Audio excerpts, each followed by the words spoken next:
Hi everyone. तो part 2 को start करते हैं। पार्ट 2 की स्टार्टिंग में हमें दिखाया जाता है कि रग जो है दाव से बोलता है कि दिया हमें देख रहा है तो तुम जो है मुझसे झगड़ा करो। तो दाव जो है वो नाटंकी करना स्टार्ट कर देती है। उससे कहती है कि ऐसे कैसे तुमने टेक्नीशियंस को हमें बिना पूछे बुला लिया, अगर उन्होंने मेरे साथ कुछ कर दिया तो मैं क्या करूँगी। तुम्हें पता है मैं कितनी अबला नारी हूँ, और आगे से मैं एक रूल बनाऊंगी कि तुम बिना ओनर को पूछे कोई भी टेक्नीशियन है किसी भी पर्सन को अपने घर पे नहीं लेकर आओगे। ऐसी बातें वो करती है। फिर वो रग से पूछती है कि मैंने सही किया क्या? तो वो बोलता है कि थोड़ा-सा ज़्यादा हो गया है। तो फिर वो डर जाती है। फिर रग उससे कहता है कि मुझे लगता है कि तुम्हें घर के अंदर चला जाना चाहिए। तो वो बोलती है कि अगर मैं घर के अंदर चली गई तो दियाओ जो है मुझे बहुत सारे सवाल पूछेगा और मैं उसके जवाब नहीं दे पाऊँगी। तो हम देखते हैं कि दियाओ जो है उनकी बातें सुन ही रहा होता है। फिर दाऊ कुछ सोचती है और फिर वो ज़ोर-ज़ोर से चिल्ला कर बोलती है कि ठीक है, अब मैं शॉपिंग के लिए जा रही हूँ। ऐसा बोल के जो है वो वहाँ से भाग जाती है और रग जो है वो अपना काम करना स्टार्ट कर देता है। लेकिन दियाओ जो है वो सोचता है कि दा दाऊ जो है वो बहुत सस्पिशियस बिहेव कर रही है। मुझे उसको बिहेवियर को देखकर कुछ समझ में नहीं आ रहा है, वो सच में रग के रूम में कल रात को सोई थी क्या? ऐसा वो सोचते रहता है। फिर बोलता है कि मुझे ना कनन और पे से बात करनी पड़ेगी, उन दोनों ने कल रात को कुछ ज़रूर देखा था। फिर हमें सीन दिखाया जाता है जो ऑफिस में दियाओ जो है वो कनन को रोकता है, लेकिन तो कनन बोलती है मुझे बहुत सारा काम है। तो वो बोलता है कि नहीं, मेरी बात सुनो, तुमने कल पे के साथ मेरे घर में क्या देखा मुझे बताओ। तो कनन जो है वो बहुत ज़्यादा नखरे करने लगती है और एक्टिंग करने लगती है कि मुझे कुछ नहीं पता, मैंने कुछ नहीं देखा। तो बोलता है मैं तुम्हें लास्ट वार्निंग दे रहा हूँ, तुमने ग्रुप चैट से भी अपना नाम हटा दिया, मुझे सच सच बताओ कि तुम दोनों ने कल क्या देखा। तो वो जो है बोलती है कि मतलब तुम मेरी बातों के भरोसा नहीं करोगे ना। तो डियाओ बोलता है कि नहीं करूँगा, चलो मैं तुम्हें रोबो इसमें लेके जाता हूँ मशीन में डालने के लिए। फिर कनन बोलती है ठीक है, तुम बताओ तुम्हें क्या जानना है मुझसे। तो हमें रग के ऑफिस का सीन दिखाया जाता है जहाँ डियाओ जो है गुस्से में उसके ऑफिस में जाता है और उससे कहता है कि तुम ऐसा कैसे कर सकते हो, तुम मेरी बहन के साथ कैसे सो सकते हो। तो रग जो है उसके पास आ जाता है और उसे बोलने की कोशिश करता है कि तुम जैसा सोच रहे हो वैसा बिल्कुल भी नहीं है। तो डियाओ उससे कहता है कि तुम मुझे सच सच बताओ कि मेरी बहन तुम्हारे बेडरूम में सोई थी या नहीं।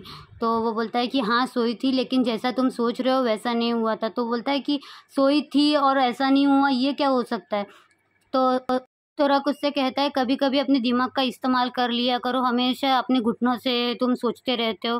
तो डियाओ को जो है बहुत ज़्यादा गुस्सा आ जाता है और वो जो है उस पर हाथ उठाना स्टार्ट कर देता है। तो रक जो है उसका हाथ पकड़ लेता है। डियाओ रक को मारने के लिए अपना पूरा जोर आजमा लेता है, एक हाथ से दूसरा हाथ फिर पैर, लेकिन रक जो है उसे हर बार उसे पकड़ के रखता है और वो बोलता है कि देखो डियाओ, अपने दिमाग से सोचो और थोड़ी सी मेरी बात सुन लो। वो बहुत उसको मनाने की कोशिश करता है, लेकिन डियाओ जो है इसकी कोई बात नहीं मानता। उससे कहता है कि तुमने कैसे मेरे बहन को अपने बेडरूम में इनवाइट कर लिया। तो वो बोलता है कि देखो डियाओ, ज़्यादा हिलो मत, तुम्हें ही चोट लगेगी, और मेरी बात सुनो, तुम जैसा सोच रहे हो वैसा बिल्कुल भी नहीं है। लेकिन डियाओ जो है उसकी कोई बात नहीं सुनता। तो रक को जो एक कॉल आ जाता है, तो वो डियाओ को बोलता है कि थोड़ी देर रुको, मुझे फ़ोन पे बात करने दो। फिर वो जो है फ़ोन पे बात करता है, तो सामने से कोई बोलता है कुछ।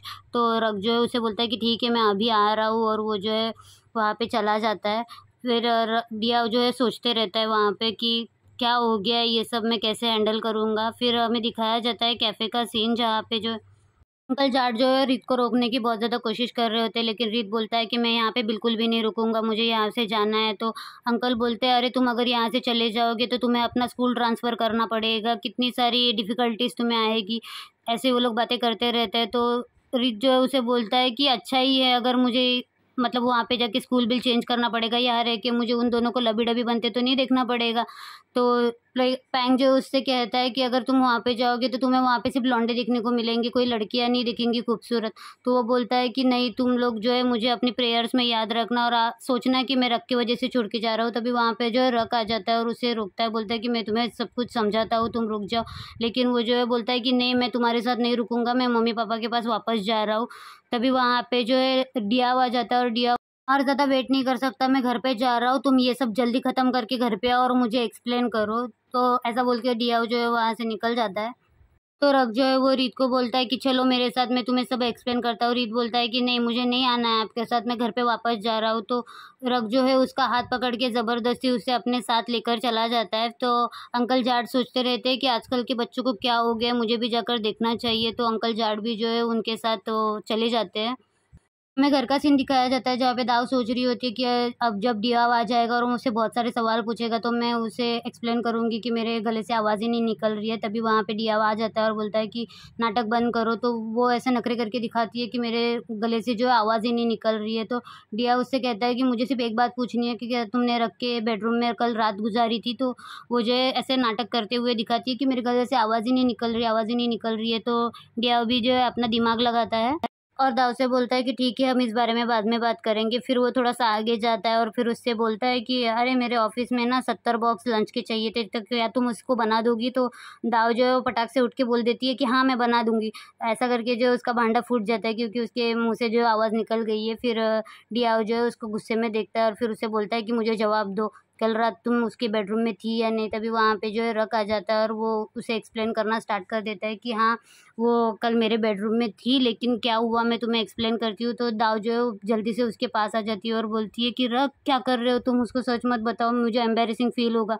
तो वो बोलता है कि नहीं, मुझे बताना तो पड़ेगा क्योंकि सबके मतलब रीत को भी समझाना है, इसको भी समझाना है। तो हमें फ्लैशबैक का सीन दिखाया जाता है जहाँ पे रक जो है उन्हें बताता है कि दाव जो है वो रात को पार्टी से बहुत देर से आई होती है और वो बहुत चिल्ला रही होती है, लेकिन डियाव जो है दरवाज़ा नहीं ओपन करता, तो वो चाबी ढूँढती रहती है। तो उसकी आवाज़ सुन के जो है वो रक कमरे से बाहर आता है। तो रक उससे पूछता है कि क्या हुआ, तुम अंदर क्यों नहीं जा रही हो? तो वो बताती है कि डियाव जो है वो सो चुका है और मेरे पास चाबी नहीं है मुझे अंदर जाने के लिए। फिर वो जो बात करते-करते गिरने लगती है, तो रक जो है उसे सँभाल लेता है। कुछ देर वो लोग एक-दूसरे की तरफ ऐसे ही देखते रहते हैं रोमांटिक वे में, फिर रक जो है उसे सीधा कर लेता है। तो दाव बोलती है कि यार ये तुमने क्या किया? इतने रोमांटिक मोमेंट को तुमने स्पॉइल कर दिया, तुम्हें मुझे किस करना चाहिए था और मैं फिर से गिरती हूँ, तुम मुझे फिर से पकड़ लेना, ऐसा वो बोलती है। तो वो बोलता है कि कोई ज़रूरत नहीं है, तो वो बोलती है कि अच्छा ठीक है। तो रक उससे कहता है कि तुम है ना मेरे घर पे आकर मेरे बेडरूम में सो जाओ। तो वो बोलती है क्या तुम मुझे अपने बेडरूम में इनवाइट कर रहे हो? तो वो बोलता है कि नहीं, मैं सोफ़े पे सो जाऊँगा, तुम अंदर आके सो जाना। तो वो बोलती है कि इससे अच्छा तो मैं बाहर सोफ़े पे ही सो जाऊँगी। ऐसा करके वो उसके गले लग जाती है। तो वो बोलता है कि नहीं, तुम मतलब मैं घर के अंदर काउच पे सो जाऊँगा, तुम बेडरूम में बेड पे सो जाना। तो वो बोलती है कि ठीक है, लेकिन तुम मुझे अपना शर्ट पहनने के लिए दोगे ना? तो वो बोलता है कि हाँ। फिर वो बोलती है कि मुझसे चला नहीं जा रहा है तो मुझे उठा के लेकर चलो। तो वो जो है उसका हाथ पकड़ के उसको लेके जाता है। तो बोलती है मुझे पेशेंट वाली फ़ील आ रही है, तुम ऐसा क्यों मुझे लेके जा रहे हो? ऐसा वो लोग थोड़ा-सा मज़ाक मस्ती करते हैं। फिर फ्लैशबैक का सीन जो है वो ख़त्म हो जाता है। फिर डियाओ जो है वो ऐसा उसकी तरफ देखते रहता है कि शिट यार, ये मैंने क्या कर दिया। फिर वो जो है उससे बोलता है कि क्या पता, तुम झूठ भी तो बोल रहे होंगे ना, ऐसा होगा नहीं, तुम मुझे कहानियाँ बता रहे हो। तो रॉक बोलता है कि मैं सच बोल रहा हूँ। तो रित ये बात सुन के बहुत ज़्यादा खुश हो जाता है। तो अंकल जाड़ बोलते हैं तुम तो घर पे जा रहे थे? तो वो बोलता है कि अरे मैं तो नहीं कहीं जा रहा था, मुझे मेरे भाई पे पूरा भरोसा है। फिर हमें डियाओ को दिखाया जाता है, अगर ऐसा क्यों कुछ नहीं था तो तुम लोग मुझसे ये बात छुपा क्यों रहे थे? तो दाव बोलती है कि अरे इसलिए छुपा रहे थे क्योंकि तुम्हें जो है मेरे बॉयफ्रेंड पसंद नहीं है, और वो जो है रख के क्लोज़ आती है। तो डिया उससे कहता है ये ज़्यादा क्लोज़ है। तो दाव जो है दूर होके उसके पास चली जाती है और बोलती है अगर ये मेरा बॉयफ्रेंड होता ना तो मैं पूरी दुनिया को चिल्ला-चिल्ला के बता देती कि ये मेरा बॉयफ्रेंड है। सारी लड़कियाँ जो है मुझसे जेलस फ़ील करती। तो रीता वहाँ पे आ जाता है और बोलता है दाव प्लीज़ ऐसे मत बोलो ना, मेरे दिल में दर्द हो रहा है। तो रक जो है उसे आवाज़ देके बोलता है कि ओए यहाँ पे आ जा। तो रिक जो है उनको छोड़ के उसके पास चला जाता है। फिर रक डिया से पूछता है कि अब तो तुम मुझ पे गुस्सा नहीं होना? तो डिया उससे कहता है कि मैं तुमसे गुस्सा कब था? मैंने तो सिर्फ़ बातें क्लियर करने के लिए तुमसे पूछा था। तो रक उससे कहता है इसके बाद भी जब कभी भी कोई प्रॉब्लम हो ना तो पहले बात कर लिया करो, अपने दिमाग से कुछ भी मत सोचा करो। इससे मतलब चीज़ें जो है बहुत ज़्यादा कॉम्प्लिकेटेड हो जाती है। तो अंकल जाट वहाँ पे आते हैं और वो भी बोलते हैं कि हाँ बिल्कुल, इससे ज़्यादा कॉम्प्लिकेटेड चीज़ें होने से अच्छा है कि पहले बात कर लिया करो, अपने दिमाग में बहुत ज़्यादा कुछ सोचो मत। फिर वो बोलते हैं कि चलो अब सबको घर जाना चाहिए, और ऐसा बोल के अंकल जाट जो है अपने कैफ़े चले जाते हैं और रीत भी वहाँ से चला जाता है। फिर दाऊ बोलती है अरे मुझे तो याद आया, मैंने अपना बेडरूम क्लीन नहीं किया और वैसे भी वो खुला है, तो तुम कभी भी आ सकते हो। ऐसा जो है वो रब को देख के बोलती है। तो डियाओ पीछे से उसको गुस्सा दिखाता है, तो वो बोलती है ठीक है डैड, और ऐसा बोल के वो भी वहाँ से चली जाती है। फिर रग जो है वो डियाओ के क्लोज आता है। और डिया से कहता है कि तुम किस बात का वेट कर रहे हो, चलो काम पे चलो। तो वो बोलता है कि मैं अपनी फैमिली प्रॉब्लम सॉल्व करने के लिए यहाँ पे आया था। तो रघु बोलता है कि मैं भी अपनी फैमिली प्रॉब्लम सॉल्व करने ही यहाँ पे आया था। तो अब तुमने वर्किंग आवर्स में अपने बॉस पे हाथ उठाने की कोशिश की है और मुझे मिसअंडरस्टूड किया है, तो इसकी पनिशमेंट तुम्हें मिलनी पड़ेगी। तो तुम मुझे अपने मेरे गाल पे किस करके जो है अपनी पनिशमेंट पूरी करो। और ध्यान रखना, तुमने वर्किंग आवर्स में अपने बॉस पे हाथ उठाया है तो इससे तुम्हारे मतलब काम पे असर पड़ेगा। तो रघु जो है अपना गाल आगे कर देता है, डियाओ जो है उसको किस करने के लिए आगे बढ़ता है, लेकिन डियाओ जो है वो एकदम स्मार्ट तरीके से उसे किस करता है। आप लोग देख सकते हो कि उसने कैसे किया है। फिर रक़म मुँह जो है ना वो देखने लायक होता है। और वो फिर डिया उससे कहता है कि अभी ये मत कहना कि मैं तुम्हारे लिप पे किस करूँगा, मैं बिल्कुल नहीं करने वाला। तो रग जो है उसके बहुत ज़्यादा क्लोज आ जाता है और वो उसे दिखाता है कि उसने उसे कैसे किस किया।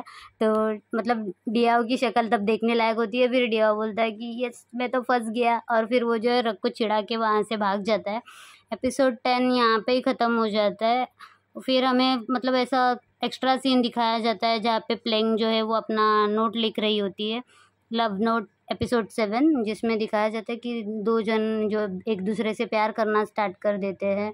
और वो जब एक दूसरे पे उनका क्रश होता है तो एक दूसरे की इतने क्लोज आना, एक दूसरे का हाथ पकड़ना भी कितना ज़्यादा स्पेशल हो जाता है।